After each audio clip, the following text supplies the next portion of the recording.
Oh ya, halo, selamat pagi Semi. Piye kabare Fikri?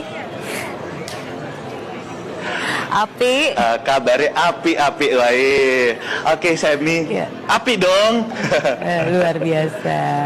Ya, jadi kita Baik, juga Sira dan juga Semi, saat Ya. ini saya sudah berada di Taman Bungkul, Surabaya.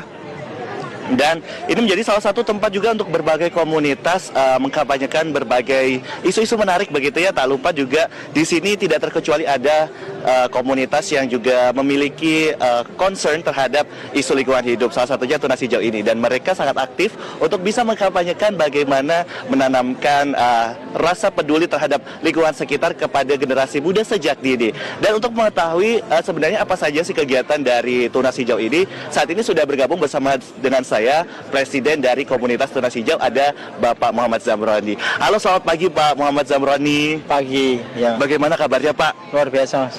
Oke Pak, sebenarnya untuk komunitas Tunas Hijau sendiri ini apa saja kegiatan-kegiatan yang biasanya dilakukan untuk bisa mengkampanyekan kesadaran peduli lingkungan ini kepada adik-adik kita generasi muda sejak dini? Jadi kita sebenarnya nyasarnya ya semua masyarakat, Semua ya, generasi. semua generasi, semua lintas umur. Cuma memang lebih sering itu melaluinya anak-anak, melalui generasi muda, melalui siswa. Tapi targetnya ya dengan siswa bergerak, dengan anak bergerak, belia bergerak, maka keluarganya bergerak. Terus setelah itu kami desain supaya juga bisa menggerakkan tetangganya, bisa menggerakkan satu kampungnya, bisa menggerakkan sekolahnya gitu. Baik, artinya dari generasi muda ini harapannya bisa tertular kemana-mana begitu ya? Iya. Baik.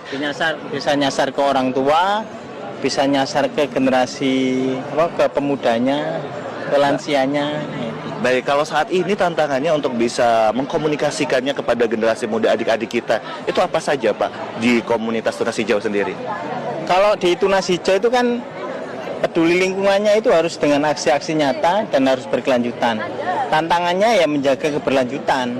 Jadi kami sudah membiasakan untuk buat proyek-proyek yang berkelanjutan dengan capaian-capaian terukur.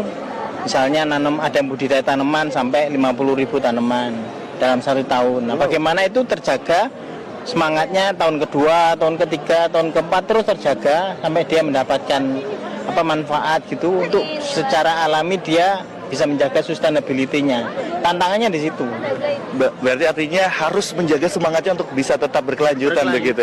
Caranya itu bagaimana Pak kalau di Tunas Hijau sendiri? Caranya ya memang kami coba untuk sebar buat berkala itu reward gitu ya.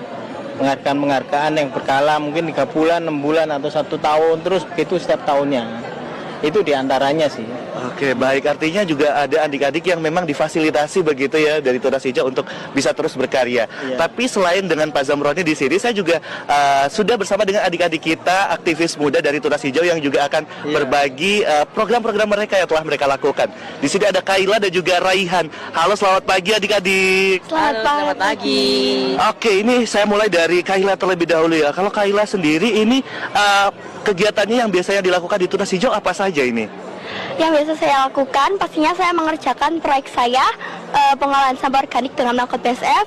Terus biasanya setiap weekend saya bersih pantai, dan pastinya saya selalu mengajak masyarakat sekitar untuk peduli lingkungan. Oke, kalau yang di bawah ini apa? Boleh diceritakan nggak? Nah, jadi yang saya bawa ini produk saya, yaitu maggot kering sama pupuk kaskot. Nah, pupuk kaskot ini hasil dari pencernaan maggot, manfaatnya ini untuk pupuk tanaman. Nah, sedangkan maggot kering ini untuk pakan ternak, seperti ikan lele, ikan nila, ayam, dan biasanya beberapa kucing juga suka makan maggot kering ini. Oke, artinya memang semua bahannya organik dan pastinya sangat sehat untuk hewan peliharaan seperti itu ya. Kalau Rehan sendiri, ini bawa apa ini Rehan? Ya, jadi ini produk mengenai proyek saya. Jadi proyek saya itu pemanfaatan limbah kulit bawang putih. Di sini ada 3 produk. Jadi ini produk unggulan saya, yaitu tinta spidol. Tinta spidol ini tidak permanen dan mengurangi penggunaan bahan kimia pada tinta spidol konvensional. Oke. Jadi produk kedua, saya juga membuat ekoenzim. Ekoenzim ini sebagai pupuk tanaman dan menyuburkan akar. Jadi tanaman lebih subur. Oke. Dari ekoenzim saya juga membuat sabun cair. Jadi sabun cair serbaguna ini adalah produk turunan dari ekoenzim. Sabun cair ini lebih ramah lingkungan karena busanya lebih sedikit. Oke, berarti ini kalian sering ya untuk ada proyek-proyek terkait dengan lingkungan hidup. Sejauh ini bagaimana perasaannya jadi salah satu anggota dari komunitas Tunas Hijau? Pastinya saya sangat senang sekali karena saya bisa menyadarkan masyarakat sekitar untuk lebih peduli lingkungan dan saya juga bisa mengolah sampah organik dari rumah saya sendiri secara mandiri.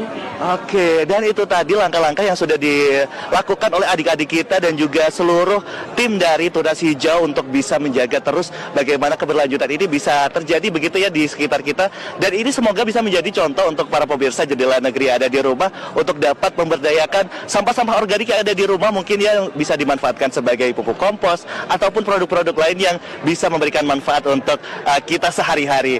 Dan mungkin sekian saja sharing kita dari Jawa Timur. Kita akan kembali ke Sera dan juga Semi ada di studio.